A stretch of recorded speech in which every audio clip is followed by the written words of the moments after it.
la Facultad de Ciencias, está realizando su doctorado de matemáticas, particularmente geometría, topología, lo que se dedica, y últimamente ha hecho una excelente labor divulgando todo este tipo de eventos, tanto prácticas de alto nivel, de científicos, como el trabajo que se debe realizar cotidianamente en la facultad, por ejemplo, con los mismos chicos que están ahí exponiendo.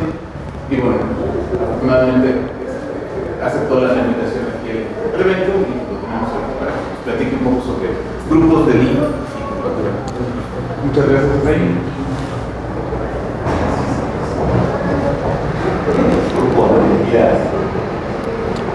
Va. Hola, ¿cómo están? Bueno, voy a platicarles el día de hoy de grupos de Lie y curvatura. En particular los grupos son los objetos que traen mucha geometría en ellos, y en particular cuando a los grupos además les pides que sean variedades, es cuando pues ya se vuelven grupos de Lie. Y los grupos de Lie, por las simetrías internas que tienen, pues traen mucha estructura geométrica. Quería platicarles algo de eso. Y voy aquí a ir a la siguiente. Ah, ¿tú me dices? Va, la que sigue. Entonces, bueno, así voy rápido. Intuitivamente una variedad es algo que, imagínense que le meten zoom y localmente se ve como un R algo, en este caso como un R2.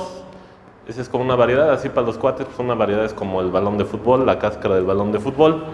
La que sigue. Y entonces empecé con esto de las variedades porque pues los grupos de Lie van a ser variedades. Entonces aquí está otra vez la idea. Localmente esto se ve como un pedazo de plano, y esta imagen me gusta porque las variedades globalmente ya no son como, pues como el plano o el espacio de 3 dimensiones. Por ejemplo, aquí en este triángulo la suma de los ángulos internos ya no da 180 grados, que es el resultado que nos enseñan en la secundaria. Y entonces, bueno, pues luego uno se pierde mucho en la definición. Cuando te dan la definición de variedad te dicen que localmente es como un R algo y te pueden hacer cálculos y ya te quedas en el R algo, y luego se olvida que justo lo que hace que las variedades sean interesantes es que no van a ser como el R algo, ya de manera global. Y bueno, aquí localmente esta es una variedad de dimensión 1, es como la recta, la que sigue. Aquí puse este libro para hacerle un comercial porque está muy bueno. Y aquí está la idea de la definición matemática en figuras de variedades, y es que el lugar en donde estás, si tú lo ves así localmente, puedes pensar que está en un plano, y entonces aquí es como si hubiera un mapeo de aquí a algún espacio como R2, y entonces aquí lo pongo, y geométricamente es como si metieras ahí una manera de etiquetar los puntos en... Hola. Una manera de etiquetar los puntos en el mundo donde estás. Y bueno, eso es lo que es una variedad. Así la que sigue intuitivamente. Sí. Bueno, otra cosa que luego cuesta trabajo darse cuenta es que en la definición de variedad, esto tiene que ver porque las variedades no son como Rn. Entonces, en una variedad, tú un pedacito de la variedad la mapeas a tu Rn favorito, en este caso a R1, y entonces cada puntito de aquí lo puedes ver acá, y entonces si uno aprendió a hacer matemáticas en los Rn, pues en teoría ya haces algo de matemáticas en las variedades, nada más que, pues el chiste es que pues no vas a poder tapar la mayoría de las veces toda la variedad con uno de estos mapeos, y entonces es ahí donde aparece la topología, ¿no? O sea, la parte que hace que las variedades sean interesantes. Aquí les pongo un ejemplo de la esfera. En la esfera, tú podrías a cada punto de la esfera ponerlo en correspondencia con un punto en el plano a través de la proyección estereográfica, pero alguien podría preguntar, ¿a todos los puntos les puedes asignar un punto en el plano? Si fuera así, estarías diciendo que topológicamente el plano y la esfera son la misma cosa, y resulta que no. Entonces aquí hay un puntito que se escapa, y entonces la que sigue, pues necesitas varias de estas, ¿no? Y entonces ya la variedad la puedes ver ahí como una especie de piñata. Si la ves al revés, aquí está, la esfera la puedes tapar haciendo 2 veces ese truco de proyectar estereográficamente, y en una te queda un punto sin cubrir y en la otra te queda el otro punto sin cubrir, y entonces luego ya hay un mapeo entre las regiones, ¿no? La esfera menos el norte, la esfera menos el sur, y entonces tú podrías definir la esfera así, teniendo como un mapa con 2 hojas, y hay unos puntos que aparecen en cada hoja y dices cómo se pegan. Afortunadamente aquí puedes ver la esfera metida en R3 y te quitas de problemas. O sea, los físicos fueron los que a lo mejor influyeron para que hubiera una definición de variedad tal como la hay, porque en el espacio-tiempo pues no necesitas ver el espacio-tiempo encajado en otro espacio, pero matemáticamente puedes ver las variedades encajadas en algún espacio y entonces ya las ves globalmente si pudieras verlas, ¿no? Porque el problema es que te ponen una 4 variedad, pues no la vas a poder ver ahí fácilmente. Y hay un teorema que te dice que puedes ver las variedades así de esta manera intrínseca, que es la que usa la definición, o las puedes ver encajadas en algún espacio grande. Bueno, entonces en esta plática pues vamos a ver todo como encajado. La que sigue, porfa. Bueno, esta es la idea de la definición de la variedad, ¿no? La guía roja y la que sigue, pues es lo mismo que estaba ahí arriba, pero ahí para... Entonces, ¿qué pasa? Que a veces hay 2 puntos en mapas que están en distintas páginas, y entonces la guía roja te dice a dónde tienes que ir cuando vas a la orilla de esta, te dice pasa a la hoja tal, y entonces ese es el análogo al mapeo de cambio de coordenadas en la definición de variedad. Entonces, si saben usar así la guía roja, pues es la misma cosa que la definición de variedad. Y me gusta también ver las cosas al revés. Si tú tienes las hojas y las pudieras ir pegando, pues al final vas construyendo como la cosa que estás mapeando, y bueno, es como hacer una piñata, y bueno, ya, esa es la óptica de ver la variedad ahí encajada en algún espacio. La que sigue, esto es nada más pues, para decir algo de las variedades, ¿verdad? Bueno, está la idea del cambio de coordenadas. O sea, un punto puede estar en una hoja del mapa, en 2 hojas del mapa, y entonces ahí debe de haber una cosa que te diga cómo ir de una hoja a la otra, y eso se llama el cambio de coordenadas, ahí de la definición. La que sigue. Bueno, la verdad no me quise quedar sin decirles esta idea, porque a mí me gusta más esta, la neta. ¿Qué es una variedad? Una variedad es, agarra y pregúntate cuál es el conjunto de puntos que van a un valor fulano. Casi siempre va a resultar una variedad. Y entonces yo digo que esa manera de entrarle a las variedades, o sea, este es un teorema de topología diferencial si tomas la otra como definición. Entonces, aquí se ven los cortes, pues eso es como una especie de círculo, ¿no? Pero va a haber algunos puntos problemáticos, ¿no? Por ejemplo, aquí no va a ser variedad ahí. Bueno, es el teorema que dice que para que sea variedad la imagen inversa de un valor tiene que ser un valor regular, pero ese resultado es muy profundo.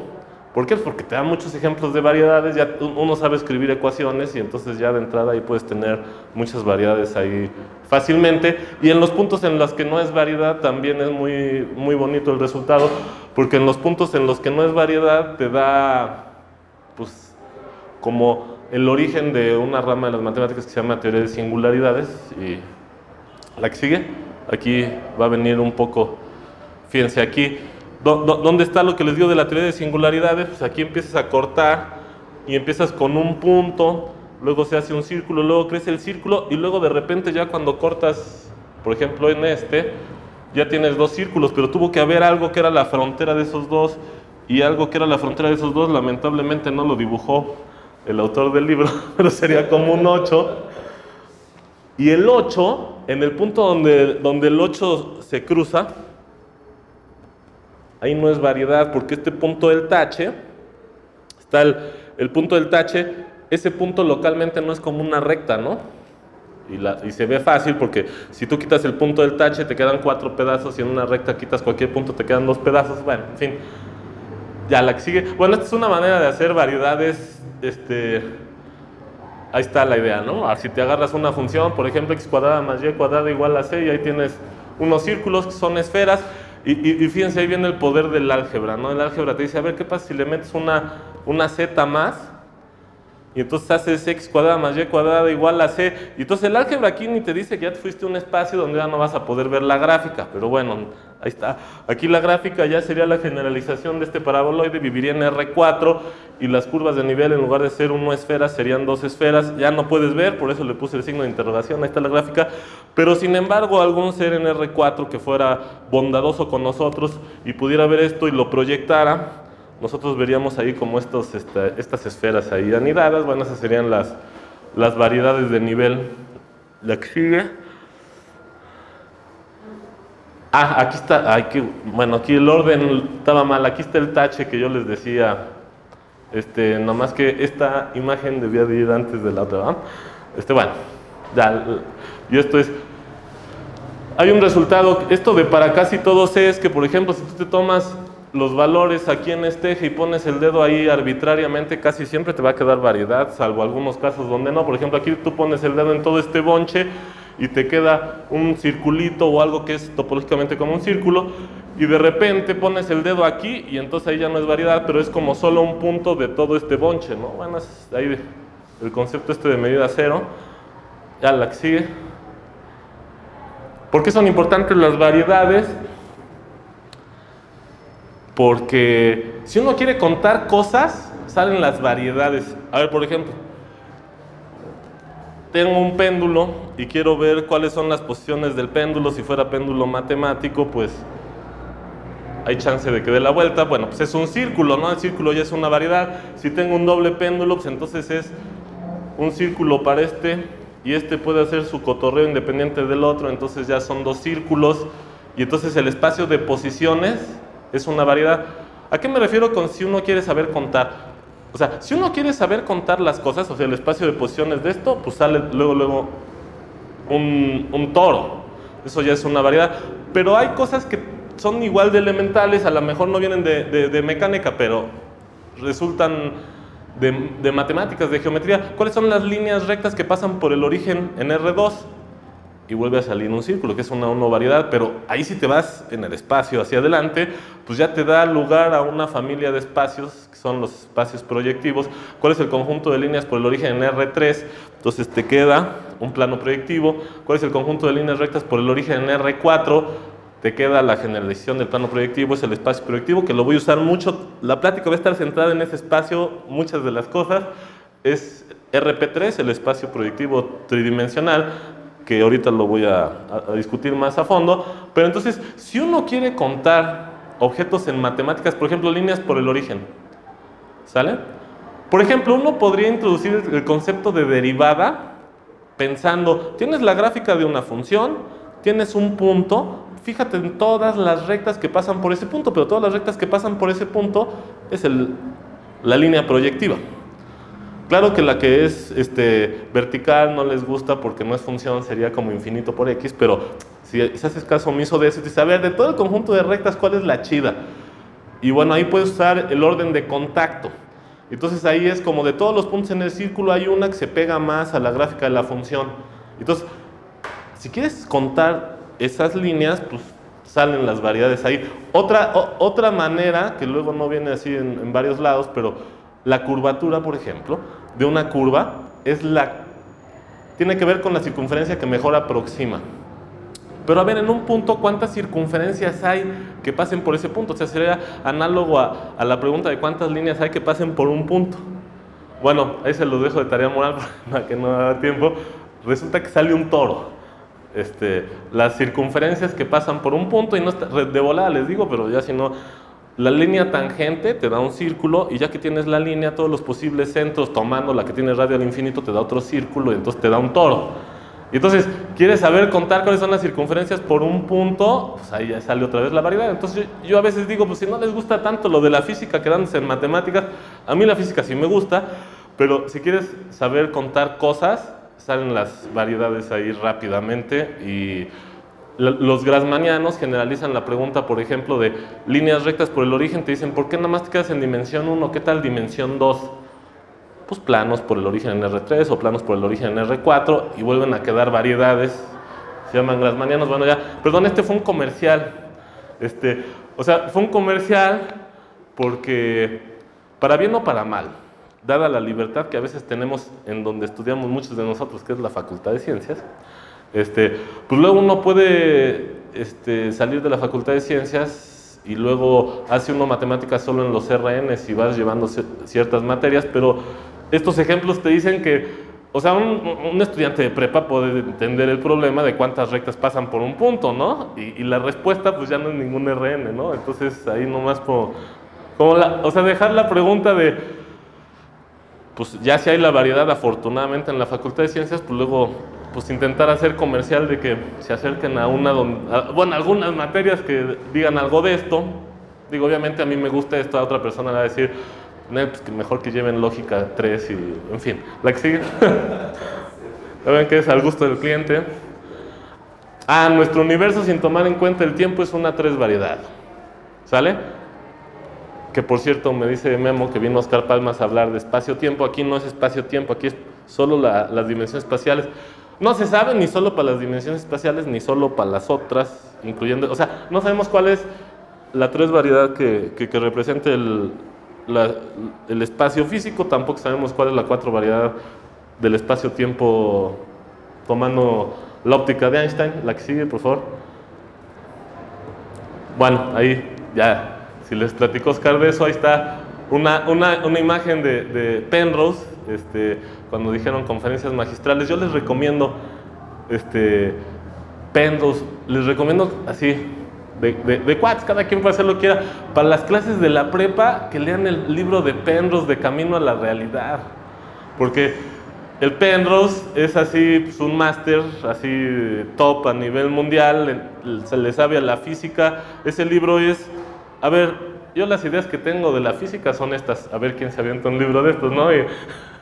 Y las primeras 500 hojas, lo que necesitan de matemáticas, porque además él divulga, a diferencia de Stephen Hawking, que luego no mete tantas fórmulas, él mete todo lo que haya que meter, y entonces está muy bueno ese libro, pero además está como divulgativo, entonces avienta las ideas antes de todo el rollo que luego uno acostumbra. Vas al libro de grupos de Leaf, dices, no entiendo, ¿no? Todo, en fin, la que sigue, bueno, por decir algo, ahí está. Ahí está la que les dije, afortunadamente ya la presenté antes, es que esta la voy a usar. Entonces, rápidamente, una familia de variedades es el conjunto de rectas por el origen. El conjunto de rectas por el origen en el plano queda un círculo, y ese está fácil que me lo crean, porque cuando le hacen el feo a la vertical, porque la vertical es una pendiente fea por X, que la pendiente es infinita, o sea, ustedes ya saben que todas las rectas menos a la que le hacen el feo son los reales, pero les falta la que le hacen el feo, y esa la obtienen girando así o girando al revés. Entonces a los reales como que les tienes que decir, oye, te tengo que pegar un punto, lo pegas, te queda el círculo. Eso se llama la línea proyectiva, pero puedes hacer lo mismo en el siguiente espacio. Entonces, para hacer lo mismo en el siguiente espacio, luego ya no tienes esa herramientita para contar de la pendiente, entonces te conviene cambiar de óptica, y la óptica es que tienes dos líneas que intersectan antipodalmente a la esfera. Entonces, para contar líneas rectas es equivalente a contar parejas de puntos antipodales en la esfera, y entonces puedes llegar y decir, bueno, pues entonces vamos a contarlos, pero no doble, solo una vez, ¿no? Entonces te deshaces de la mitad de la esfera de arriba, entonces ya nomás estás contando una vez casi a todos, pero en el ecuador sigues teniendo el mismo problema. Cuando quieres contar una vez a los del ecuador, puedes hacer el truco, bueno, pégalo con es como en el caso anterior tenías la recta la pueden ver topológicamente como un intervalo abierto, y le haces así y pegas ahí como los dos extremitos. Es que cuando te acercas para allá o te acercas para allá en la pendiente es hacer así o al revés, y entonces llegas a la que está vertical, pero entonces tienes que pegarlos, ¿no? Y entonces aquí lo que hay que hacer, pero aquí hay que hacerlo en un chorro de direcciones, y ahí viene la mala historia, que es así, cuando les gusta a la banda ver todo, y aquí empiezan los problemas, porque cuando tú quieres pegar con hasta ahí vas bien, y todavía puedes pegar unos poquitos, pero al final va a resultar que esta superficie resultante no puedes verla en R3 sin que se autointersecte. Es como la botella de Klein. Bueno, pero si te quitas esa restricción de nuestro mundo de 3 dimensiones, pues si te vas a más dimensiones, seguramente la puedes ver y sin autointersecciones. Es como la banda de Möbius. Si tú le pones a un ser en el plano, a ver, haz la banda de Möbius sin autointersecciones, pues tose, ¿no? No se puede, es como la botella de Klein, una dimensión menos. Pero tú mañosamente, es así como un disco y no coincide para pegar. Y usas la otra dimensión, la tuerces tantito y la vuelves a pegar. Y dices, ¿esa es una banda de Möbius? Bueno, igual un ser en más dimensiones diría, ¿por qué sufren? Este es el plano proyectivo, el conjunto de rectas por el origen en R3. Y una manera, espérame, nada más esto quiero explicarlo porque esto sí lo voy a usar. Una manera en la cual podría imaginar a alguien en dos dimensiones esto, o sea, alguien en dos dimensiones ya no ve el casquete de la dos esfera. Así como nosotros no vamos a ver el casquete de la tres esfera, en el siguiente caso pongan ahí, guarden en el cajón. Pero si tú desinflas esto, entonces de repente el ser en el plano ve que aparece un disco. Y entonces el plano proyectivo lo puedes ver como un disco identificando puntos antípodas, ¿no?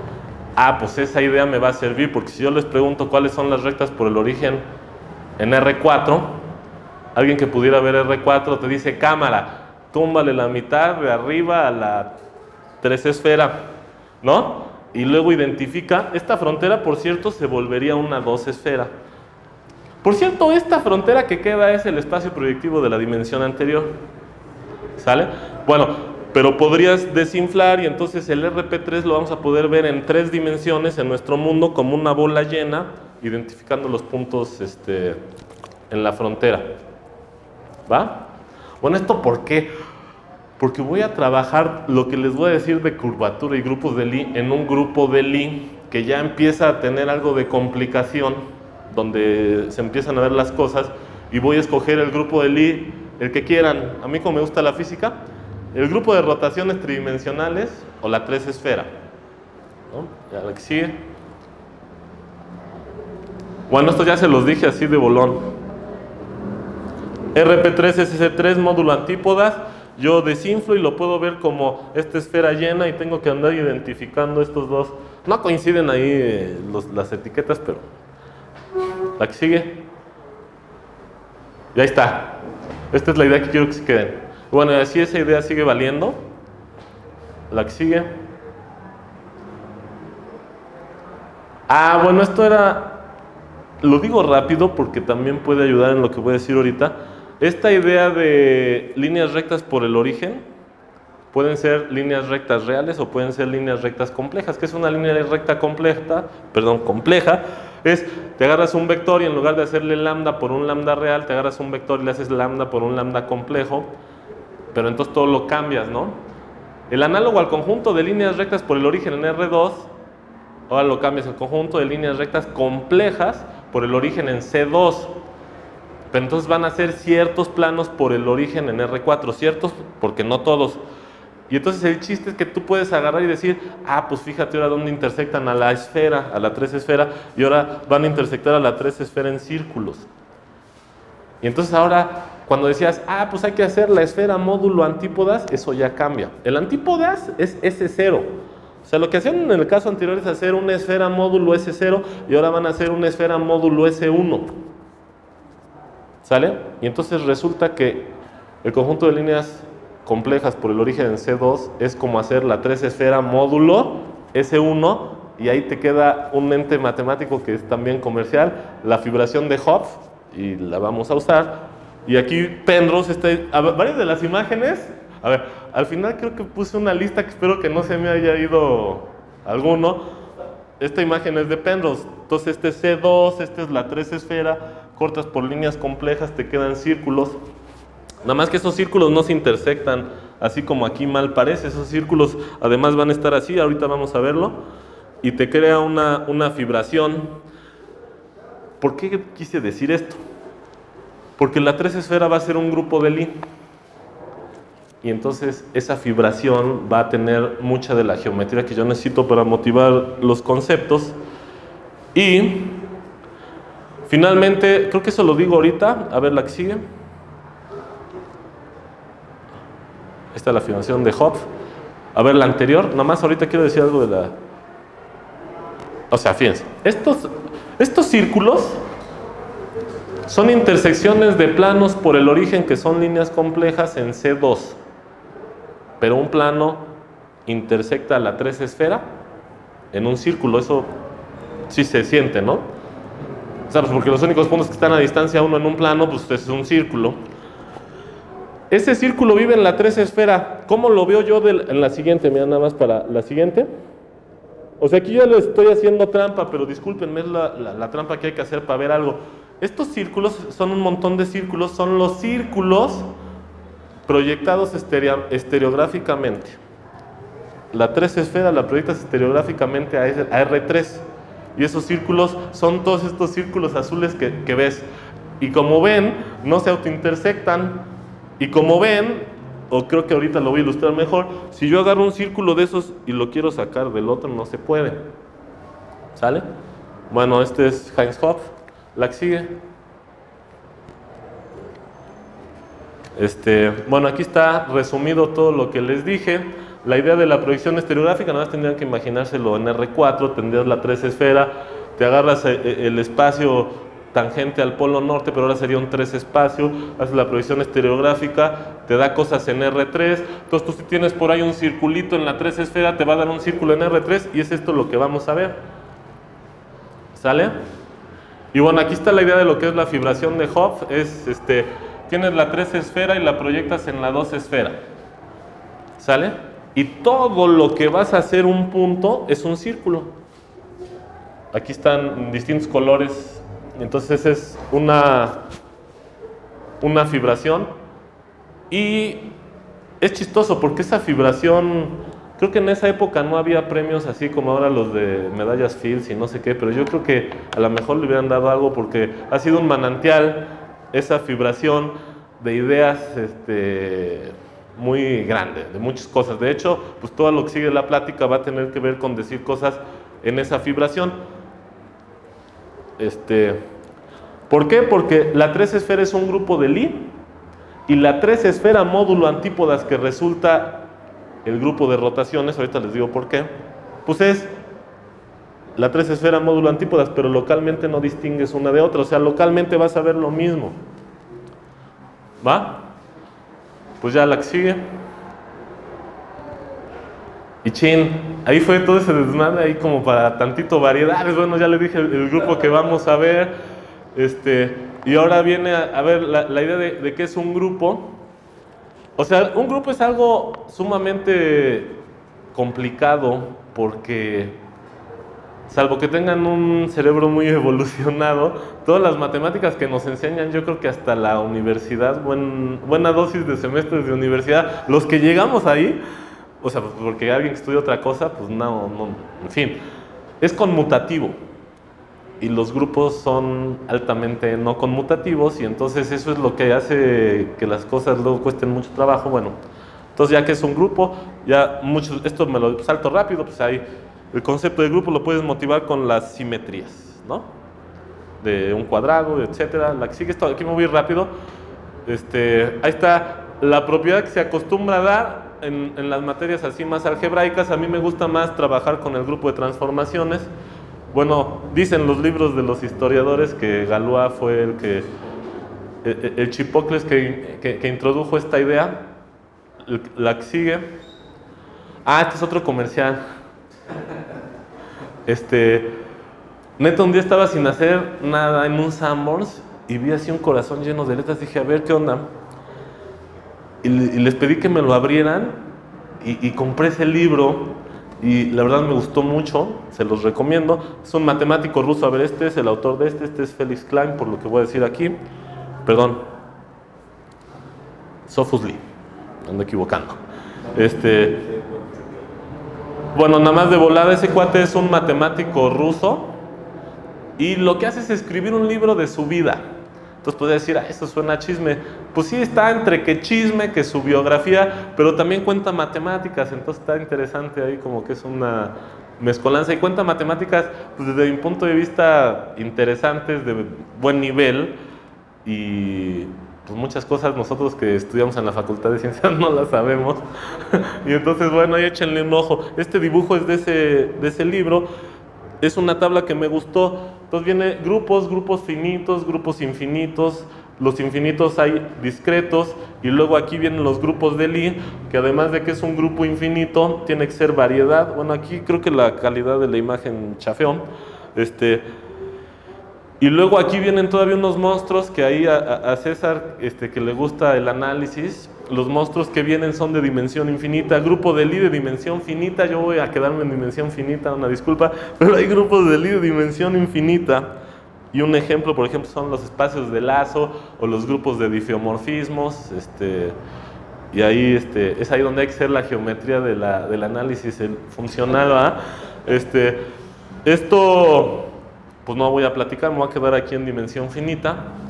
Y bueno, ahí, la que sigue. Bueno, aquí ya de volada le vas metiendo más lados al polígono y al final el polígono tiende a la circunferencia. Las simetrías del polígono siempre son discretas, pero metes el límite. Por cierto, me dijo Memo que también habían estado ahí Javier diciendo cosas del límite. Cuando metes el límite, aquí brincas de grupos discretos a grupos de Lie, porque las simetrías del polígono cuando se va al infinito te queda una circunferencia, ¿no? Entonces ahí el límite otra vez haciendo trampa, brinca la cosa, la que sigue. A un ejemplo de estos grupos discretos infinitos, o sea, las simetrías de un polígono es un ejemplo de grupos finitos. Los grupos infinitos pero discretos son las traslaciones enteras, y si le vas metiendo puntos en medio vas teniendo más traslaciones cada vez más chicas y al final te llena la recta. En el proceso al límite igual obtienes una variedad. Bueno, ya eso era como para motivar un poquito el concepto de grupos de Lie. Y ahora voy con el concepto de las rotaciones. Ahora voy a llegar al espacio proyectivo que les había contado a través de las rotaciones. ¿Cuáles son las rotaciones en el plano? ¿Cuántas rotaciones hay? Pues tantas como ángulos, pero ahí también hay que hacer una identificación, porque rotar por 0 o rotar por 2π es la misma cosa, y entonces de nuevo tienes un intervalo que le tienes que hacer así. Entonces ahí está el círculo y ese es SO2. De hecho lo puedes ver en el plano complejo como el círculo de complejos unitarios, y cuando agarras un complejo unitario y lo multiplicas por otro te vuelve a caer en el círculo. Entonces ahí está como una encarnación que tenemos más acostumbrada de variable compleja. Ahí está ese grupo, la que sigue. Por cierto, esto va a ser un argumento intuitivo. A ver si quieres regrésame tantito a la anterior. A ver, no es prueba, pero así como los complejos de tamaño 1 te forman un grupo, o sea, tú te agarras un complejo de tamaño 1 y lo multiplicas por otro y te quedas ahí. Bueno, eso forma un grupo. Esto nomás es para decirles o convencerlos medio intuitivamente que si te vas a la siguiente generalización de los complejos serían los cuaternios. Si te agarras los cuaternios unitarios, te pones a multiplicar como loco, te quedas ahí, pero el análogo al círculo unitario es la 3 esfera. Y bueno, pues es un grupo de Lie, la 3 esfera. Si me creyeron la del círculo unitario que nadie respingó, la 3 esfera es grupo de Lie, ¿va? Nada más que ya se pone.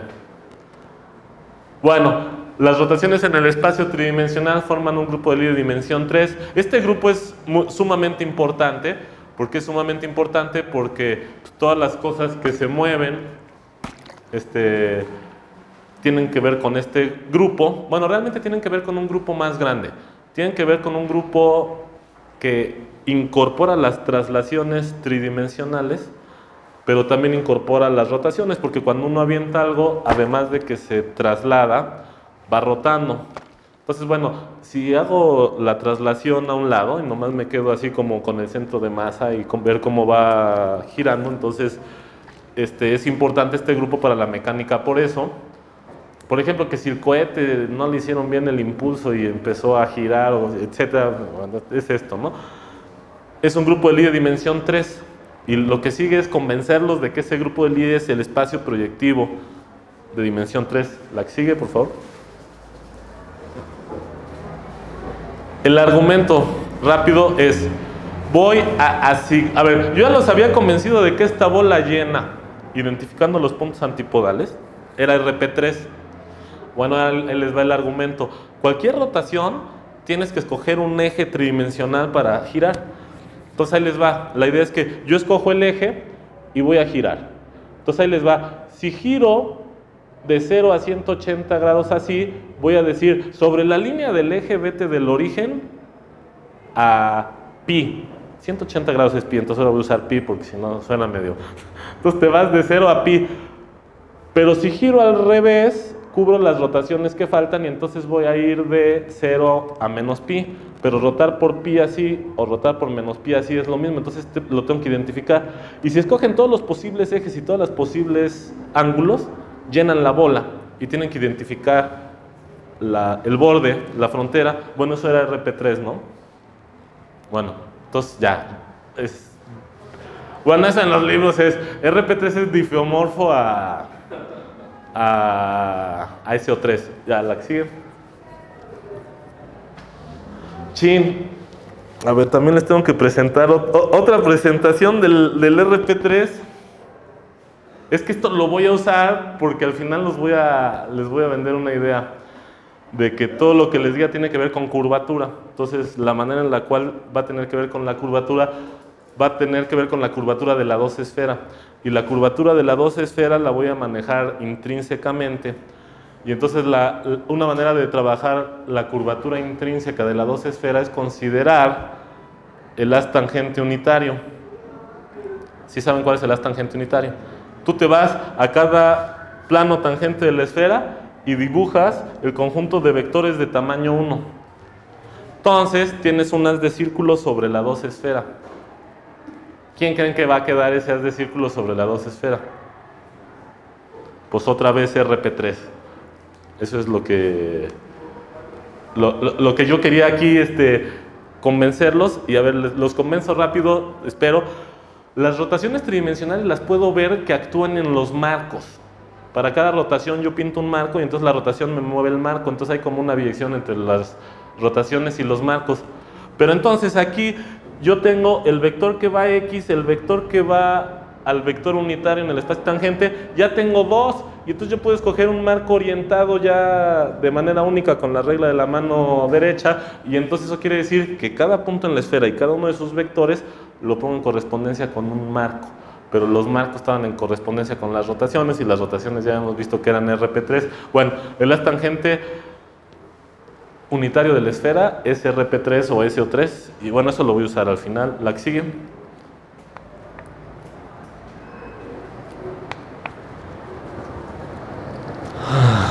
Sí, a ver, tengo que decirles para dónde voy en lo que sigue la plática. Hacia donde voy es a trabajar con la interpretación geométrica de la no conmutatividad de los grupos.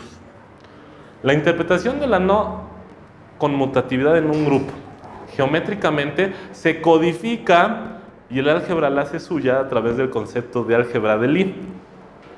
Pero pues todo tiene su interpretación geométrica, entonces hacia donde voy es hacia eso. ¿Qué puede medir la no conmutatividad en un grupo? Bueno, eso, si te vas por el álgebra, tiene que ver con las álgebras de Lie, con el corchete de Lie. Nosotros vamos a ir hacia allá, pero desde un punto de vista más geométrico, usando flujos en un grupo de Lie, más dinámico, y entonces el álgebra de Lie y el corchete de Lie la vamos a interpretar más dinámicamente con flujos y ver si los flujos conmutan. Bueno, entonces vamos a tener una interpretación del corchete de Lie, así dinámica y geométrica.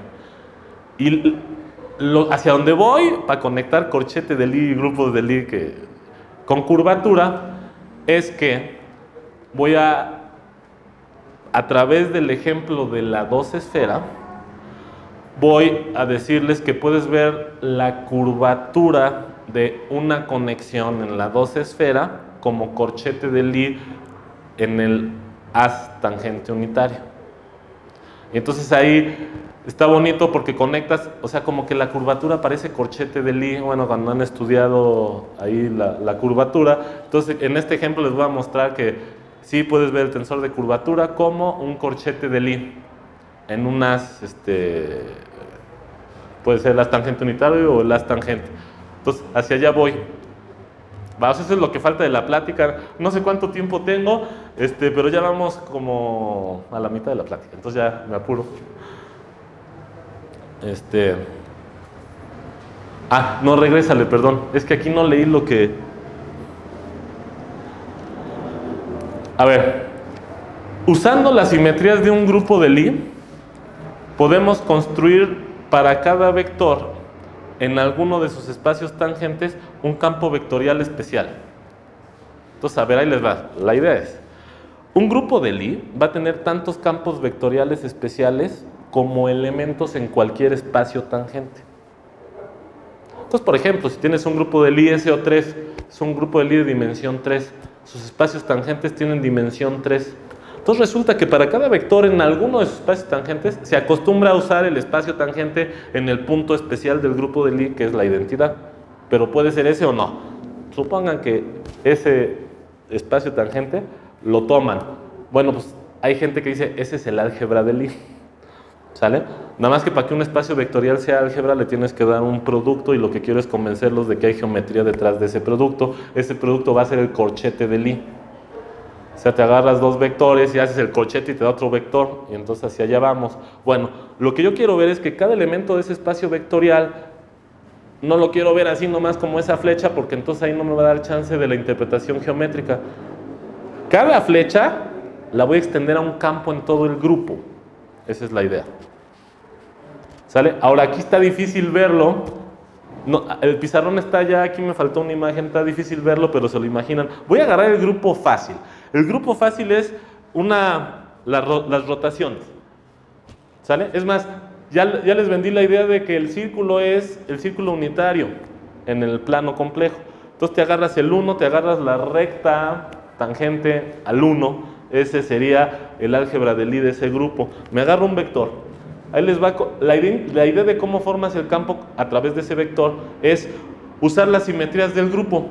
¿Qué es eso? Agárrate la rotación, rotar por 90.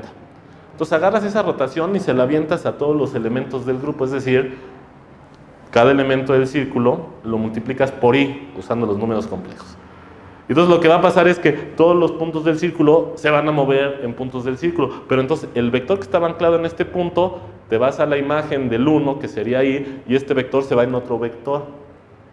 Si agarraron esa onda, ya agarraron la onda de todo, porque, bueno, este punto se fue al que está acá rotando por i, pero puedo moverlo a cualquier otro punto del grupo usando otra de las rotaciones del grupo, pero entonces este vector se va a un vector tangente en el espacio tangente del otro punto.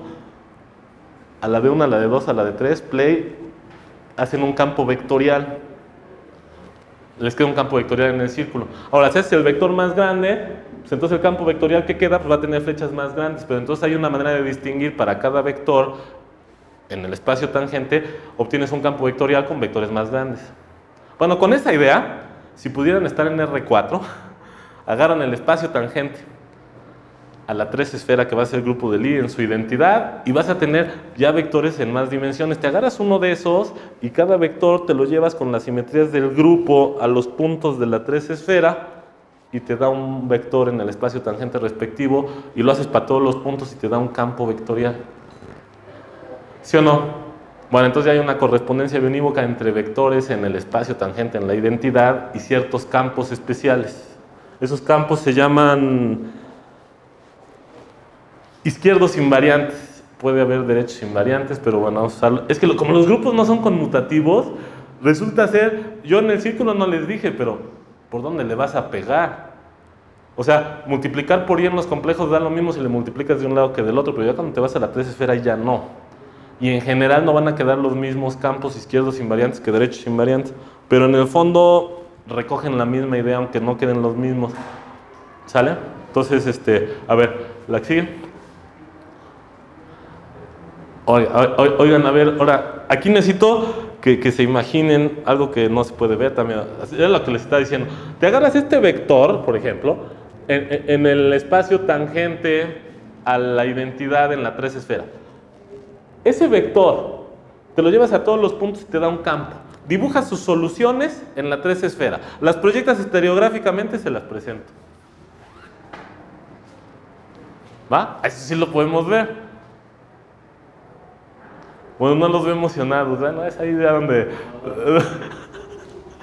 está chido ver un dibujito. Bueno, en lugar de agarrar este, agarro este, hago la misma cosa, me los lleva a todos los puntos, me da un campo vectorial, tomo sus soluciones, las proyecto estereográficamente, y aquí afortunadamente, fíjense, aquí hay una cosa que no es círculo, pero es que la proyección estereográfica hace trampa, porque el círculo de la 3 esfera, que es igual a todos los demás, que pasa por el polo, te lo manda en una recta, pero ese me sirve como para orientarme, ¿no?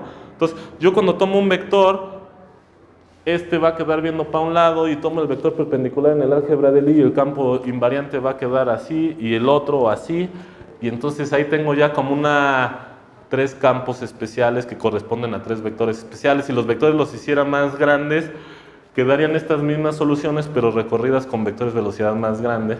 Y si yo me agarro una combinación lineal de esos vectores, pues sería un campo que de cierta manera tendría que ver con estos tres. Y sería como alguna rotación, o sea, si yo me agarro no este, ni este, ni este, sino me agarro este así, es como si yo agarrara este y la rotara como así, por decir algo.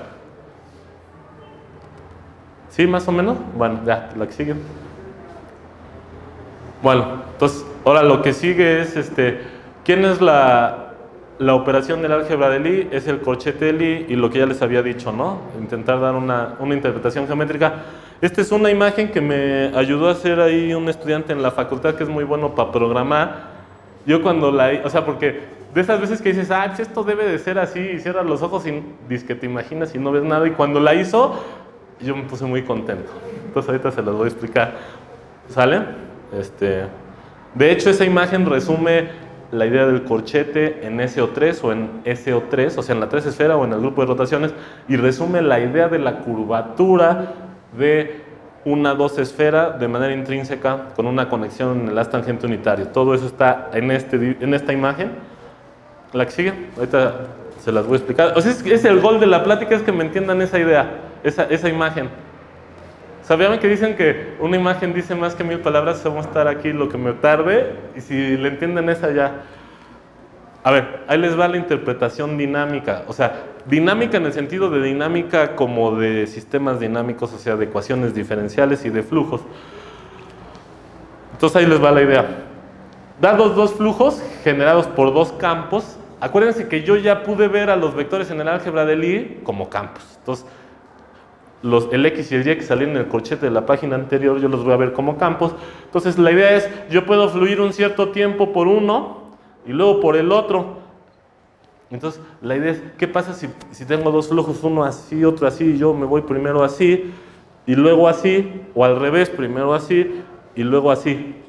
Llego al mismo punto, y aquí está ilustrado. En algunos casos puede ser que sí, y en algunos casos podría ser que no. Y aquí hay algo que lo separa, ¿no? Bueno, entonces eso va a tener que ver con el corchete Lie, y eso va a tener que ver con la no conmutatividad del grupo.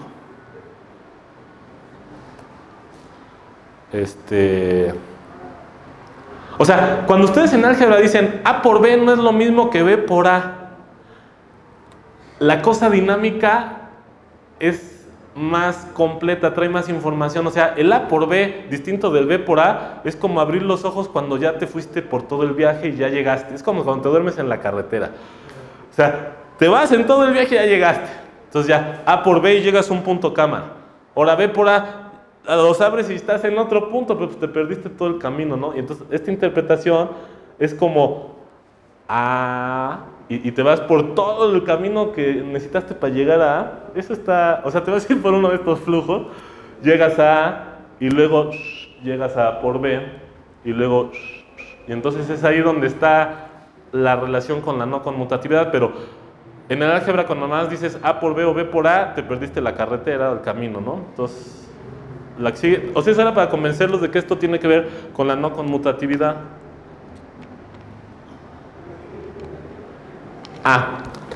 Esto es nada más porque quiero que vean que es equivalente así y así, que así y así, no llegar, es equivalente a así, el tiempo fulano por el otro, menos tiempo fulano, y entonces no regreso al origen. Bueno, al punto de donde partí. Es equivalente. ¿Sale? Lo que pasa es que esta se usa para la definición de dinámica del corchete de Lie, la que sigue. Ahí van dos ejemplos. Por ejemplo, un flujo que venga aquí a velocidad uniforme. Son como las cosas que en la secundaria valen, ¿no? O sea, ¿cuál es la diferencia entre el cálculo y la secundaria? Que en el cálculo podías usar velocidades igual a distancia entre tiempo. Pero nomás para movimientos rectilíneos uniformes, ¿no? Entonces, este es el análogo a lo fácil, el movimiento rectilíneo uniforme. Entonces, como dos campos sería como de la secundaria. Entonces, me voy aquí por que todas las flechas son iguales, me voy así y conmuta, ¿no? Te vas primero así, luego en reversa en el azul, en reversa en y aquí está. ¿Va? Y luego ya pones campos arbitrarios, es como irte al cálculo en el asunto de la velocidad. Y aquí sería pues, irte ya a campos arbitrarios, la que sigue. Por ejemplo, aquí dejo para que sea sencillo y voy a poner un campo que estas son las soluciones, pero están recorridas con distinta velocidad. Y entonces, por ejemplo, me voy un cierto tiempo así, luego me agarro aquí, subo, luego me agarro el de regreso y llego acá. Pero ¿qué pasa con el vector velocidad en toda esta línea de cero, ¿no? Entonces ya no bajo. Entonces ya no regresé al punto. Ahora, yo puedo hacer ese lugar a donde llegué y no bajé, lo puedo hacer función del tiempo que yo fluí, y entonces me va a quedar una curva, ¿sale? Y aquí está ilustrada la altura, va a tener que ver con una parábola. Entonces si yo me voy menos, es como si tuvieras más o menos la misma idea, es como si tuvieras una especie de movimiento de caída libre. Bueno, si ves la Tierra, bueno, en fin, aquí como que va a quedar una cuadrática, ¿no? Es que eso lo voy a usar ahorita. ¿La que sigue? Bueno, ¿qué es el corchete de Lie? Ya me creyeron que aquí se forma una curva, pero esta curva depende del tiempo, y es ahí donde está la caída libre que les digo, ¿no? O sea, yo lo puedo imaginar que viene el tiempo aquí y llegas acá. ¿Y dónde está la caída libre? Bueno, aquí imagínense que la Tierra está acá y avientan algo así. Bueno, el corchete de Lie va a ser la aceleración. Ahí en ese punto no va a tener velocidad, va a ser la aceleración. ¿La que sigue? Bueno, eso, me tengo que ir rápido. A ver, nomás, esto me costó, yo me tardé un rato en hacer la tesis, esto me costó un rato entenderlo, en fin. El corchete de Lie es esa aceleración, la mitad de esa aceleración. Nada más que ahora tienen que interpretarlo al revés. Ahora supongan que el tiempo fluye bien y entonces la curva sería así. O sea, saldría. Y entonces lo que tú tienes que hacer, a ver, yo como me lo imagino es, si ya te sabes el show de que y no cierra, ahora haz para cada t una curva con los puntos finales y entonces dibújala. Esa curva no va a tener velocidad en t igual a 0, pero sí aceleración, y esa aceleración es esta. Y entonces eso les mide la no conmutatividad infinitesimal de los vectores que generaban los campos o los flujos que yo tomé. Bueno, ya este es el corchete de Lie. Bueno, aquí era lo que yo les decía, que esto queda una cuadrática, una parábola, pues. La que sigue. Lo chido de la interpretación dinámica es que yo puedo hacer eso en cada punto. Y entonces aquí está en este punto y en este y en este. Y entonces lo que va a pasar es que en cada punto se va a dibujar una curvita. Que aquí, esta imagen también me ayudó a hacerla Paco, que es el compañero que me ayudó a hacer las imágenes. Miren, aquí está la curva. Aquí voy. Y luego... y aquí queda la curva, y ahí está el vector de aceleración, esa curva. En cada punto haces eso, y al final te queda un campo vectorial. ¿Y dónde está la magia? Que el campo vectorial que queda, vas y revisas en tu costal de campos especiales, y es uno de esos.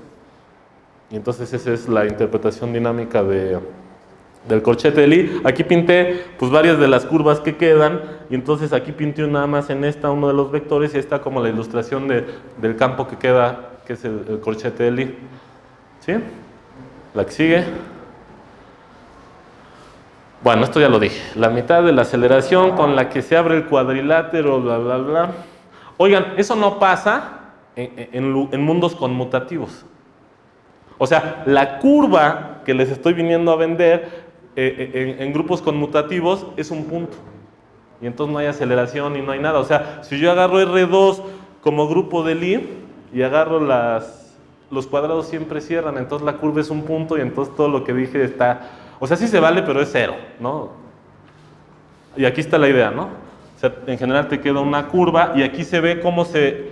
Bueno, imagínense, este es el cuadrilátero y aquí ya se abrió este cachito y cuando el tiempo es más chiquito como que tiende a cerrarse. Es que te lo puedes imaginar con el tiempo fluyendo normal o con el tiempo al revés. Con el tiempo fluyendo normal se abre, con el tiempo fluyendo al revés se cierra. Ahí como les guste, ¿no? La que sigue.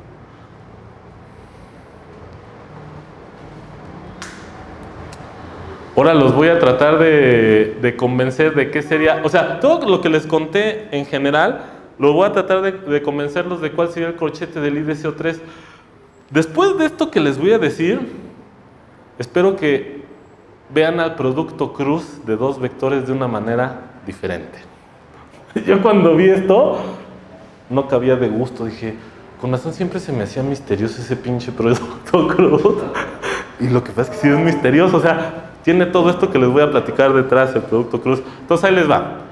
La idea es, como yo ya los convencí de que cada vector en el álgebra del IDCO3 tiene un flujo de estos, entonces yo agarro un vector y le corresponde este, y agarro uno que está, lo voy a agarrar perpendicular, agarro uno perpendicular y le va a corresponder uno de estos perpendicular. Ahora, ¿qué es lo que yo quiero hacer? Lo que yo quiero hacer es la idea que les decía de fluye por uno de los campos especiales, párate, cambia el otro, cambia de taxi, cambia el otro flujo, luego cambias al primero, te regresas y cambias y te regresas. ¿Sí más o menos? Bueno, ahí les va. Aquí la idea intuitiva es que me voy a agarrar, fíjense, me agarro este flujo, estas soluciones, y los vectores que me voy a agarrar en el álgebra del Lie van a ser los dos vectores perpendiculares a estas soluciones. ¿Sale? Entonces me voy a agarrar, no se ve, perdón, no me he dado tiempo de hacerlo acá más, a ver, son como estos dos vectores, es así, esta es la solución, y los dos vectores son y entonces eso es lo que voy a hacer, pero entonces la idea es la siguiente. En cada punto de estas soluciones tengo un vector así, entonces eso va a hacer que esta solución se intercambie por otra, o sea, vas a agarrar de un círculo y te vas a mover a otro, ¿sale? Y luego tomas el otro flujo y te vas a mover a otro círculo, nada más que ahora ya no va a ser de estos, y aquí lo intenté, bueno, aquí en esta figura nada más está ilustrado que tienen que imaginar que tomas un vector y por aquí vas a ir atravesando estos círculos y a lo mejor quedas acá. El siguiente paso es cambiar de flujo y ahora vas a ir hacia adentro, y luego hacia allá y luego hacia allá, y vas a tener como un pinche tubo cuadrado. Y aquí de ese tubo cuadrado estoy pintando una de las caras y ese tubo se porta ahí medio raro porque se tuerce dos veces, es como una banda de Möbius, pero no, porque la banda de Möbius nada más se tuerce una vez y se tuerce dos. ¿Sale? Aquí está. La que sigue.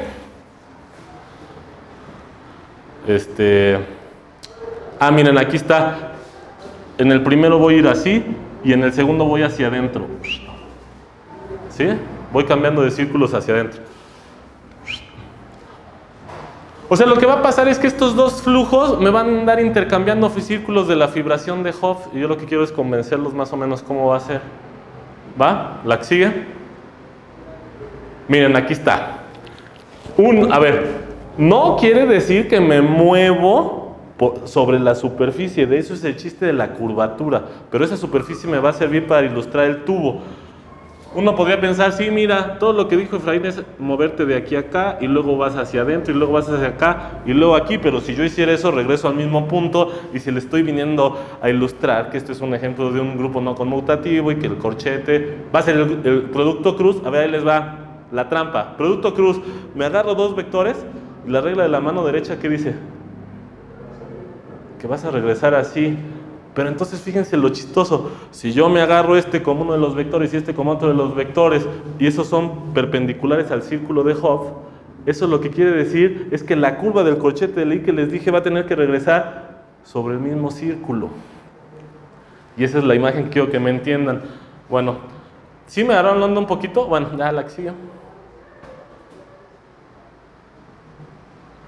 Fíjense, aquí vendría un círculo de Hopf. Entonces, ese círculo de Hopf me lo mueve uno de los flujos, me lo deja aquí, luego agarro el círculo de Hopf, cambio de taxi, luego otro, y luego otro, pero fíjense, aquí esta flechita me resume todo lo que quiero. No llegas al mismo punto y llegas, este se movió sobre la misma fibra. ¿Sí o no? Entonces, la curva esa cuadrática de la caída libre al revés que les mencioné en el ejemplo sencillo va a quedar aquí. Y al final el corchete de Lie va a ser este, y entonces es la encarnación de que te agarras la regla de la mano derecha, E1 cruce 2, y es eso. ¿Sí? Ya, la que sigue. Y bueno, ahí está el producto cruz.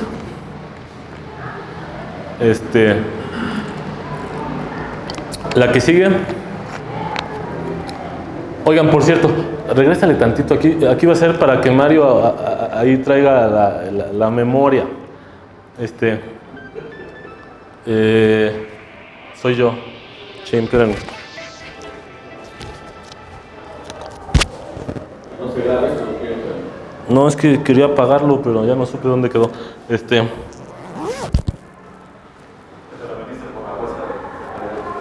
Bueno, ya espero que ya no me vuelvan a hablar. No regresó al mismo punto. Ah, mira. Hay una manera de ver la curvatura de las variedades con una cosa que se llama la forma de la conexión. Y la forma de la conexión dice, esa es una dos forma con valores en el álgebra de Lie. Y entonces, si ya los convencí de que el álgebra de Lie tiene que ver con esto, y el álgebra de Lie, este es otro vector al final en el álgebra de Lie, y yo acabo de ilustrar que esto en el fondo es el producto cruz. El producto cruz es una dos forma con valores en el álgebra de Lie. Y es, bueno, esto que digo es ahí para la memoria, y luego ahí les puedo pasar las figuras ahí para, y bueno, esto tiene que ver con la curvatura de las dos esferas y son las últimas imágenes que ahorita traigo. Ya la que sigue, nada más que ahorita quise decirles eso. Y esto, oigan, estas son la diferencia entre la plática que di hace una semana o dos ahí en el coloquio de orientación matemática y son estas figuras. Y estas figuras representan una interpretación de varias cosas, como por ejemplo, una interpretación de lo que es una conexión. ¿Sale? Y estas figuras las puedo yo interpretar, a ver, no sé si irme para dónde, bueno, a ver, ahí les va. Vieron que había unos toros en la fibración de Hopf. Todo el asunto es local. Si yo el toro lo hago avanzar poquito, eso parece un cilindro. Y luego les dije, traen las soluciones, esas soluciones como que van a ir dando vueltas en el cilindro, y luego las rebanadas ahí de los dos vectores son perpendiculares. Entonces yo aquí lo que estoy pintando son esas rebanadas. Y entonces vamos hacia la idea de la conexión. La idea de la conexión, una conexión en las dos esferas, la puedo ver en el haz tangente unitario, y es poner ciertas rebanadas horizontales según cierto estilo de interpretar la conexión. ¿Sale? Entonces esas rebanadas horizontales van atravesando las fibras y son estas, y aquí tienen que imaginarse que hay un círculo de en medio y los otros se van, a ver, dale a la siguiente a ver dónde quedó. Échale más, ahorita te digo, lo que quiero que vean es más.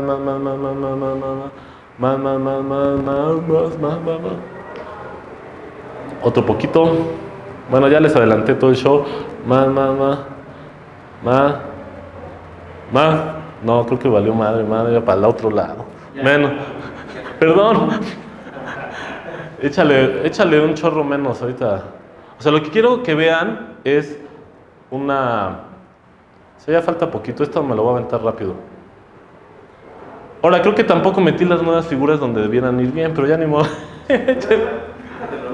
Ajá. ¿Puedes pasar a unas diapositivas antes? Ajá. A donde está este producto ahí. Ajá. Entonces ahí el corchete de Lee es el producto Cruz. ¿En qué espacio? ¿En esfera? O sea, lo que te estoy diciendo es que el producto Cruz que te enseñan en R3, nunca te dijeron que el R3 que se estaban agarrando lo podías llevar a R4 y poner arriba del espacio tangente identidad. Y entonces la regla que te enseñan para sacar el producto Cruz coincide con todo el rollo que les aventé de dejarte fluir y acá y llegas y el vector aceleración y eso, es eso. El R3 es el álgebra de Lie del SO3. Lo que usted estaba recordando, el corchete de Lie cuando haces la conexión compatible con la métrica, el corchete de Lie es la conexión de XY menos la conexión a la red, ¿no? Ajá. Pero entonces esas, cuando nosotros trabajamos en espacios planos, los símbolos de Christopher son cero y el corchete se hace cero, ¿no? Ajá. Y entonces justamente me llamó la atención. Dije, bueno, este es un espacio donde el corchete de Lie no es cero. Ajá. Es un espacio curvado. Este es el mismo espacio S3, ¿no? S3 o SO3, ajá. Entonces, el producto Cruz es corchete de Lie en SO3. Sí. Perfecto. Sí, o sea, la moraleja es algo análogo a lo que pasa con el rotacional en cálculo, ¿ven? El rotacional en cálculo te dicen, el rotacional es un vector y te vas con esa idea. Y entonces, si alguien llega y te dice, oye, imagínate que estás en R4, ¿qué es el rotacional? Y entonces, fin de la historia del rotacional como un vector. O sea, ya no va a ser un vector, el rotacional en el fondo va a ser una dos forma. Había un isomorfismo en un mundo especial, entonces podías decir que ese vector era el rotacional. Aquí pasa algo análogo de que pues en tres dimensiones como que la mano y le haces la regla y el producto Cruz. Bueno, esto es como un caso particular de algo más general que ya es luego mucho más complicado, ¿sale? Que es el álgebra de Lie. Y entonces el álgebra de Lie, no sé si han oído hablar de unas cosas que se llaman las constantes de estructura. Las constantes de estructura de un álgebra de Lie es agárrate una base del álgebra de Lie y haz esta historia, ya que vimos la interpretación dinámica, agárrate dos y hazle su corchete y el corchete te va a quedar un vector y ese vector lo expresas en términos de la misma base y entonces tienes unos numeritos y haces todos los que se pueden de a dos, o sea, te agarras parejas.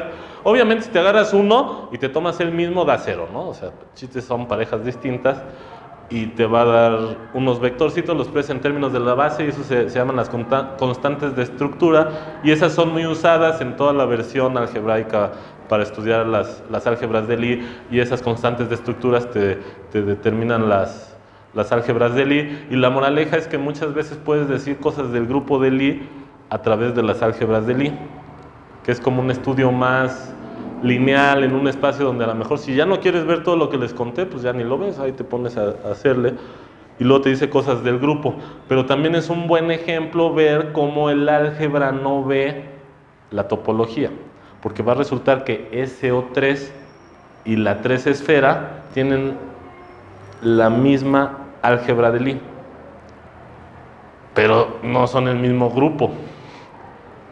Son topológicamente diferentes. Si avientas un lazo en la 3 esfera, conjetura, bueno, esto lo originó ahí a que Poincaré dijera lo de la conjetura, te agarras un lazo y lo puedes contraer en la esfera, pero si te agarras el lazo no lo puedes contraer en SO3. ¿Va? Entonces, esto es un caso particular del corchete de Lie de los grupos de Lie. Y te lo enseñan sin mencionarte el grupo de Lie. Y funciona. De hecho, en física también estudian muchas veces. Esto a mí me ha costado trabajo. Todavía no les puedo decir que ya lo domino, pero ahí me gusta. Cuando estudias la dinámica del cuerpo rígido, a los físicos andan haciendo siempre productos cruz. Y las velocidades angulares y eso, el lugar geométrico donde viven, son el álgebra de Lie. Nada más que también a los físicos les enseñan, o sea, el estilo, el corchete de Lie es un vector y ya no saben dónde está, o sea, no todos los físicos, ¿no? Pero en los cursos estándares, ya, la que sigue. Entonces, estas rebanadas, ay, perdón, vete para atrás nada más perdón. Bien, échale muchas para atrás. Es que ahí está.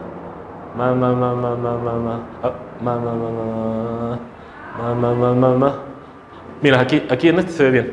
Fíjense, esta idea es la que quiero que se les quede. Si yo me muevo un poquito aquí, esto es un cilindro. ¿Y cómo van las soluciones? Las soluciones son como hélices que se van enredando en el cilindro. Esa idea quiero que se les quede en la mente, ¿va?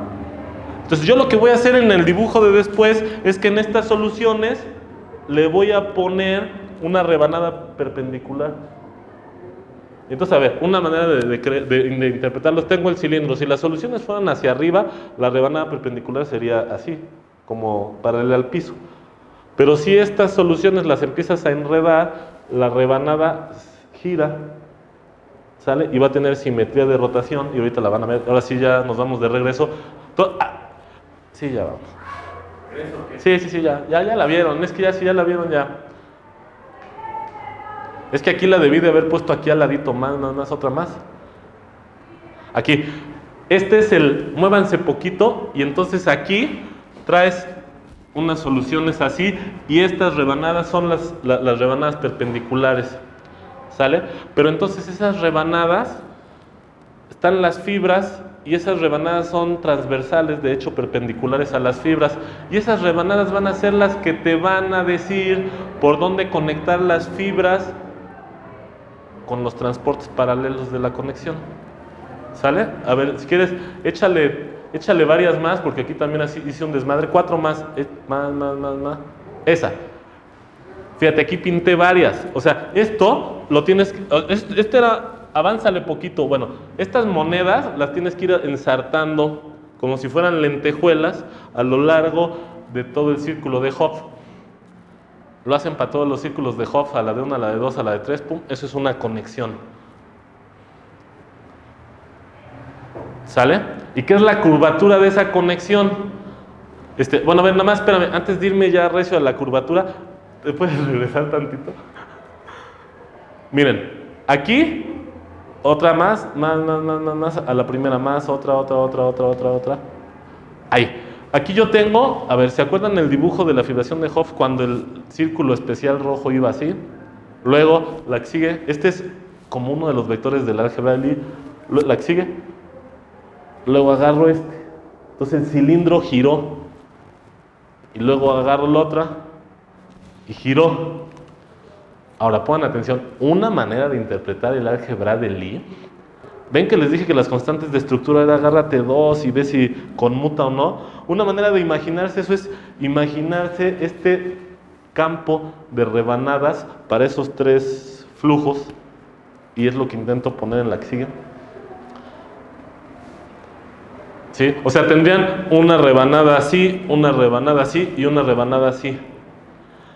Y entonces el corchete de Lie es que te agarras las rebanadas que generan 2 vectores y sería como agarrarte cualquiera de ellas. A ver si quieres la que sigue. Y entonces lo que tienes que hacer es ir siguiendo las rebanadas. ¿Vale? Bueno, ahorita regreso. O sea, es que no está bien puesto, pero la que sigue lo voy a hacer. Bueno, ¿qué es la curvatura? Esto es una conexión. O sea, es que aquí está más chido en el plano, o sea, la otra puede estar, es una distribución de rebanadas horizontales que me van a conectar una fibra con otra. Aquí las fibras serían líneas perpendiculares, bueno, líneas transversales a la rebanada, ¿no? Porque aquí ya no son perpendiculares. La que sigue. Y ahora fíjense, la conexión en la geometría diferencial así de manera usual nos da todos los posibles transportes paralelos que contienen la información del permanecer constante al movernos de una fibra a otra. Este es un dibujo clásico. Me muevo con este vector tangente aquí así, llego así. Si me muevo así, llego diferente. Esos dos vectores son unitarios. Entonces esos dos vectores representan un par de puntos distintos en un círculo. Entonces si veo las cosas en el haz tangente unitario, ahí llego a puntos distintos en la fibra. ¿Sale? Y entonces, a ver, esto, a ver si me agarra. Aquí no hice dibujo, pero yo me muevo aquí en la variedad, por ejemplo, me voy así, a ver, me voy así y llegué aquí, me voy así y llegué así. Eso es equivalente a que me hubiera ido así, así y luego así y llego distinto que como empecé. Pero entonces en el haz tangente unitario arriba de ese triángulo ahora tendría como un tubo de círculos de Hopf. ¿Sale? Ahí hay que tener cuidado porque esos círculos de Hopf son como... Pues es que el círculo de Hopf, para que sea el haz tangente unitario, tengo que tomarlo módulo antípodas. Pero bueno, no importa. Esto es localmente. Si el triángulo es chiquito, es como si fuera un círculo de Hopf. Entonces tengo como un toblerone. ¿Han visto los toblerones? Es decir, un tubo triangular. Pero en ese tubo triangular, que yo llegue volteado aquí, quiere decir que en el tubo triangular como que fui subiendo con una curva, pero no llegué al mismo punto que el inicial. Eso es que el transporte paralelo depende de la trayectoria, eso es curvatura en la conexión de la 12 esfera. ¿Va? La que sigue. Un ejemplo de conexión. Bueno, aquí la conexión sería de un haz de rectas, que va, supónganse que el eje Z es el haz de rectas. La que sigue, y voy aquí a ilustrar, ahí sí pude hacer una figura, me agarro una curva, ahí la variedad base la pueden imaginar como el XY, el plano XY, me agarro una curva, y entonces aquí el chiste es ir integrando las rebanadas, y entonces de aquí a acá no subo, de aquí a acá no subo porque voy en la dirección de giro de las rebanadas en el kernel, de aquí a acá sí subo, y en la última no subo, y entonces, pues si se fijan, llego distinto, y eso es que tenga curvatura la conexión. Cuando la conexión no tiene curvatura, cuando yo hago la curva y voy integrando las cosas, me muevo sobre una superficie que integra los planos, entonces finalmente regreso al mismo punto en la fibra y entonces ahí no hay holonomía, o sea, no hay... La que sigue. Y ya, finalmente, a ver, con esto acabo. Esto resume la idea de lo que quería decirles, porque esta idea ya se las vendí como corchete de Lie. ¿Sale? Y ahora hago todo lo que dije para decirles que esa cosa es la misma que la conexión en el haz tangente unitario de la 12 esfera, y entonces tú vas pasando de fibra a fibra, y las rebanadas de la conexión son las rebanadas que les enseñé que eran perpendiculares a los círculos de Hopf. O sea, ese mismo dibujo es la curvatura de la conexión de una 12 esfera. Entonces, puedes ver el tensor de curvatura como corchete de Lie en un haz más grande. Esa es o sea, a ver, este es un resultado que no lo puse, es un resultado general, preferí con este ejemplo. O sea, el resultado general te dice que tú puedes agarrarte ciertos campos especiales en el haz tangente o haz tangente unitario y ver el tensor de curvatura como el corchete de Lie de esos campos. ¿Sale? Y nada más regrese tantitito. Ah, aquí, esto es lo que les dije. Aquí intenté con Paco, pero todavía no nos salió bien. Aquí están los círculos de Hopf, o sea, si se fijan, ahí está el tubo torcido, e intentamos poner unos, o sea, intentamos poner, ya no de manera local, sino chido, así de manera global, en un tubito, las rebanadas de la conexión. Nada más que, o sea, si uno se ve exquisito, todavía no logramos este efecto. O sea, ahí si agarras y te vas, o sea, algo falló mal, salió mal, todavía hace falta. O sea, esta no está tan desordenada como esta. Esta tiene que estar así, algo nos falló y todavía no la acabamos de hacer. ¿Sale? Y este desorden es curvatura, o sea, es la no integrabilidad. Es la curvatura. De hecho, aquí, esto orden en el cajón de la memoria, puede ser una interpretación de la derivada exterior también de una unoforma de las que se estudian normalmente. ¿Sale? O sea, campos no conservativos, si yo paso del vector del campo, que es como si tuvieras la idea del campo gradiente, de un vector gradiente, si paso de esa idea a la unoforma, hay una manera de interpretarlo así, y entonces los campos que tienen una extensión así son no conservativos, en fin, eso hay como una interpretación. Y ya, ahora sí ya estuvo, a ver, la que sigue. Sí, ya se los puse. Esto es como la idea del resultado más en general, o sea, platicadito, y ya estuvo. Aquí intenté poner Francisco Villalobos, les digo, es un estudiante de la FAC. Unas imágenes eran de la tesis y otras ahí tomadas de varios libros. Por ejemplo, del libro de Penrose, Fomenko también hace muy buenas imágenes. Fomenko es un autor ruso. Del de Penrose, del de gravitación. Y este libro, el último comercial, uno puede aprender muchas matemáticas en ese libro, sobre todo la manera de llegar a los conceptos geométricamente. De hecho, ese libro es como ver la geometría de la mecánica. Y pues ya.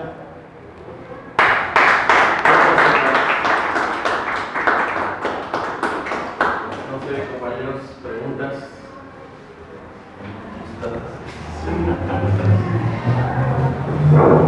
Más que preguntas, Efraín, una es, sé que a lo mejor no es como muy todavía para la prepa, pero yo la veo muy como hacia el facultad, ¿no?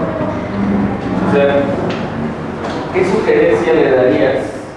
Pues insisto, sé que no es una pregunta formal, relacionadas en el de que te diría otra cosa. O sea, para los chavos que van iniciando en todo este contexto de la matemática, ¿qué tendrían que llevar más allá de los cursos de cálculo y toda esta parte que mencionas, de la interpretación del rotacional y gradiente para motivar todo este camino? Lo digo un poco pensando en la carrera de matemáticas en la facultad, que más de la mitad es optativa, ¿no? Y que qué bueno que hacen esa labor de la orientación matemática, porque luego no tienen ni idea de qué llevas, pues es la que me queda y esa es la que pongo en el horario. Como cuál, desde tu perspectiva, serían como los cursos básicos en la facultad para entrar a todo esto que estás llamando o que estás trabajando a partir de tus debrayes de la curvatura de aquella licenciatura con los caídos? Pues mira, yo creo que independientemente de qué materias queden, se podría con las que hay, nada más yo creo cambiando un poco la óptica, y no solo en la FAC, sino incluso también en la prepa, ¿no? Porque yo creo que, por ejemplo, el autor de este libro hace ahí también algunas reflexiones, ahí se los recomiendo, sí. O sea, como que luego te enseñan mucho el lado muy operativo de las matemáticas, ¿no? O sea, en el plan de estudios, si uno revisa, por ejemplo, geometría analítica, ya andas haciendo ecuaciones y que si al final revisa que si es de elipse o hipérbola y la verdad, pues a lo mejor que te enseñen una o dos y ya otras cosas, ¿no? Por ejemplo, te podrían enseñar, el libro de Rolli, por ejemplo, es un ejemplo redundo, perdón, de cómo puedes enseñar geometría analítica y sí ver un poco lo de las cónicas, pero ver más allá, pues te presenta que el plano proyectivo, que las geometrías no euclidianas, o sea, es como, yo creo no que no te claves tanto en los temas oficiales de geometría analítica y a cambio puedes tener tiempo para ver esto y esto y esto, ¿no? Entonces, yo creo que eso que se podría hacer en ese ejemplo, se podría hacer en otras materias. Es decir, pues el tiempo es finito, ¿no? Y entonces hay un equilibrio duro de conseguir, pero que hay que buscar entre clavarte y avanzarle. Entonces yo creo si cambias las materias, yo ahorita te podría decir cuál estaría chido poner que llevaran, pero aunque no las cambiaras, yo lo que digo que podría pasar es que a lo mejor después de leer libros como el Penrose y eso, te clavaras un poco menos y avanzaras un poco más, y yo creo que la manera natural de avanzar sería con las ideas intuitivas. O sea, porque el problema de avanzar con las ideas rigurosas es que pues, te vas en el desierto, ¿no? O sea, es lo malo de la codificación de la cosa. O sea, un A cruz B puede significar todo lo que les anduve platicando y más, ¿no? A cruz B. Y entonces el problema es ese, que si te vas nomás ahí con las definiciones rigurosas y pues puede suceder eso, ¿no? Entonces, incluso hay un estudiante de Roger Penrose que hace un libro de variable compleja que yo se los recomiendo mucho, de este estilo, o sea, intuitivo, se llama Visual Complex Analysis, y él en alguna de las páginas del libro se hace una reflexión de que cuesta mucho más trabajo llegar a manejar una idea intuitivamente como para platicársela a un estudiante de prepa, pues que entender o saberse de memoria una demostración de algún teorema de manera rigurosa e ir a hacerla, ¿no? Y entonces él, pues dice, yo estoy escribiendo este libro tratando de seguir ese estilo, ¿no? Y entonces yo pienso que se podría lograr un equilibrio, o sea, se podría intentar caminar hacia un equilibrio en el sentido de que sí hagas procedimientos como los que se hacen, pero a lo mejor en lugar de hacer 10, que hagas 6 y los otros 4 mejor enseñas otra cosa, y a lo mejor en los exámenes le equilibras y preguntas un poco de las dos, y eso sería algo que se me ocurre, dejando las materias como están. Ahora, si las cambiaras, por ejemplo, yo sí, topología es optativa, ¿sale? Entonces, pues entender que si tú avientas un lazo y en algunos lados no lo puedes regresar, o sea, te puedes acabar la carrera sin saber eso. Eso, por ejemplo, topología. Geometría. En geometría te avientan como obligatorias, geometría moderna, que eso de moderna es así como con triple comillas. Es que sí y no, pero en fin. Analíticas y ya. Y entonces, ¿en qué momento hubo geometrías no euclidianas? O sea, porque todo esto de la curvatura y eso es una manifestación de que la geometría no es plana.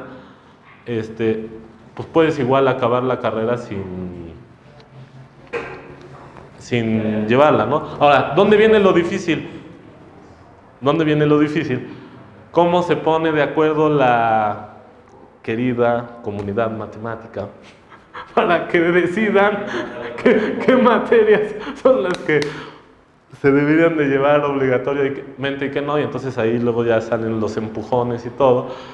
Entonces, bueno, en fin, yo por ejemplo, a mí me gusta la facultad así como está. Digo, si a lo mejor pusieras otras obligatorias tal vez, pues no lo vería tan mal, pero siempre y cuando fueran poquitas. O sea, a mí realmente sí me gusta mucho la libertad que hay.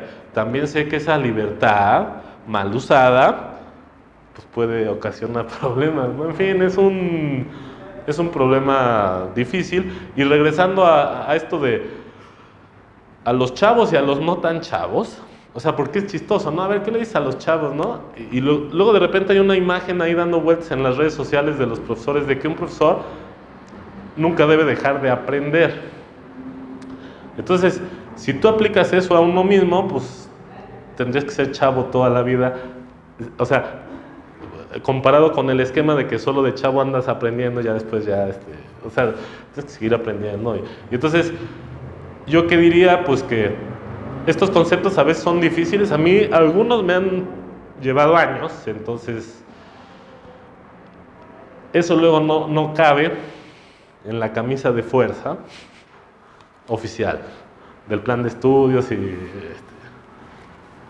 o sea, se te acaban tus 4 años o tus años de prepa, donde estés, ¿no? Y a veces no la armas, ¿no? Y entonces, bueno, pues lo que tienes que hacer es ser conchudo y acabarte el oficial, pero luego darte cuenta que no entiendes y ser sincero y ir, pues buscando entender, ¿no? O sea, porque eso es algo subjetivo. Cuando ustedes y cada uno dice ya entendí, ¿no? Y entonces de eso depende también que sigas ahí de necio, y bueno, eso pues, va para todos, ¿no? O sea, en fin.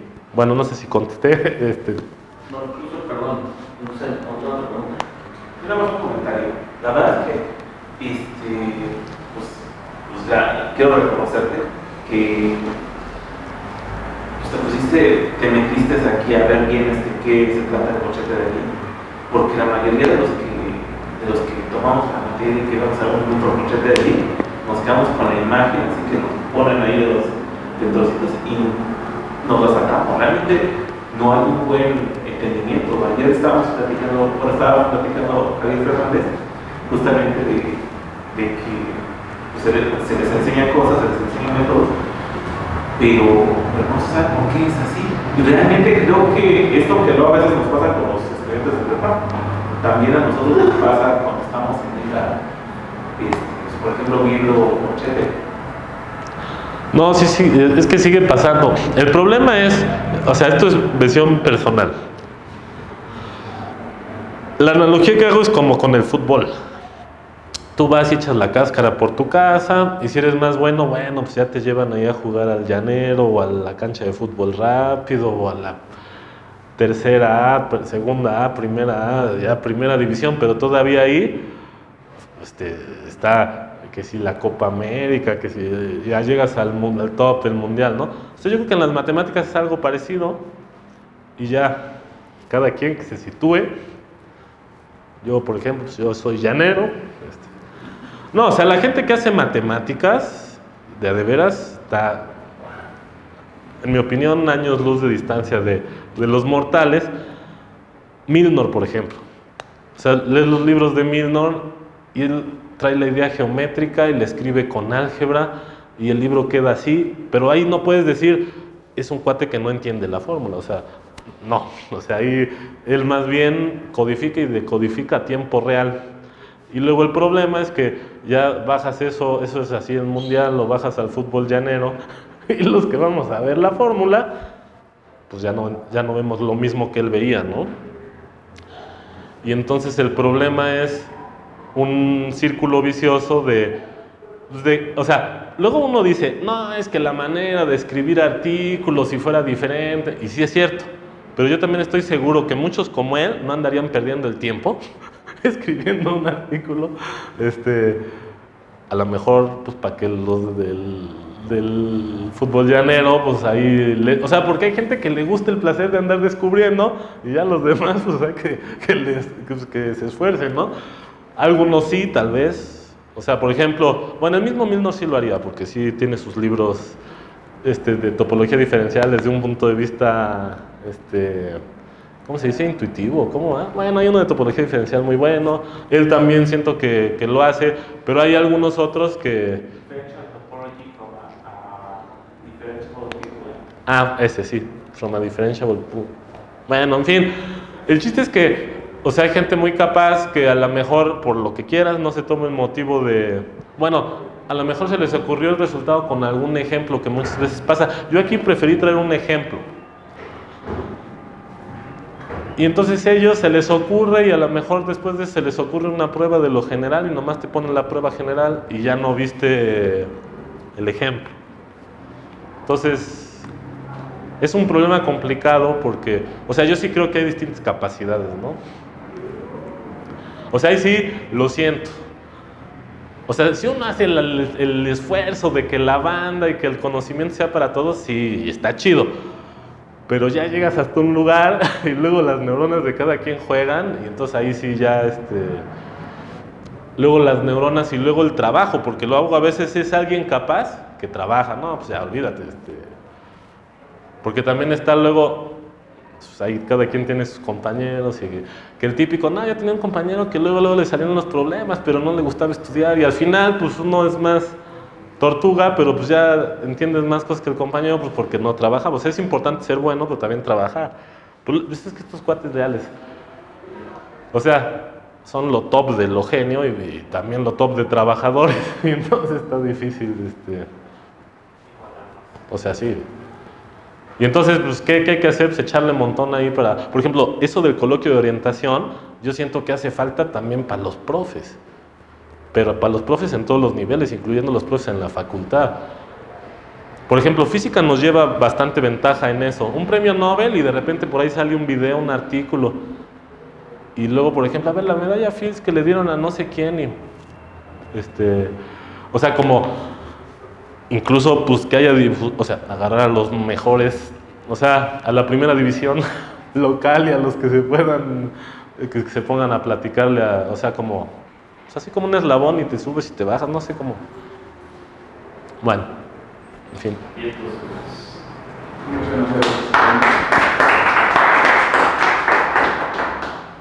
Es un pequeño...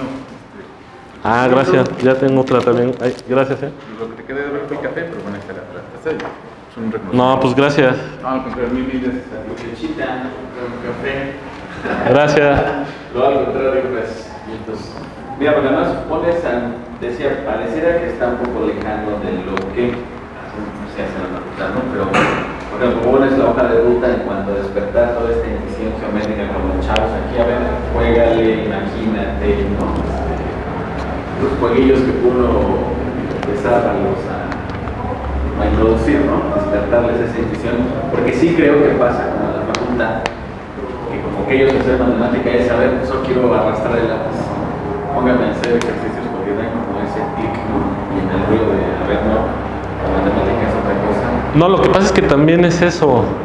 O sea, sí, yo creo que los que son así en non plus ultra son los que son ambidiestros.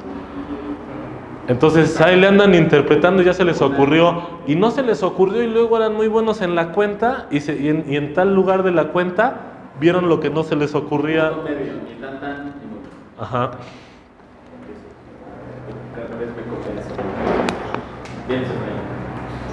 Yo personalmente tampoco puedo decir que estoy en el punto medio. Pero bueno. Muy bien.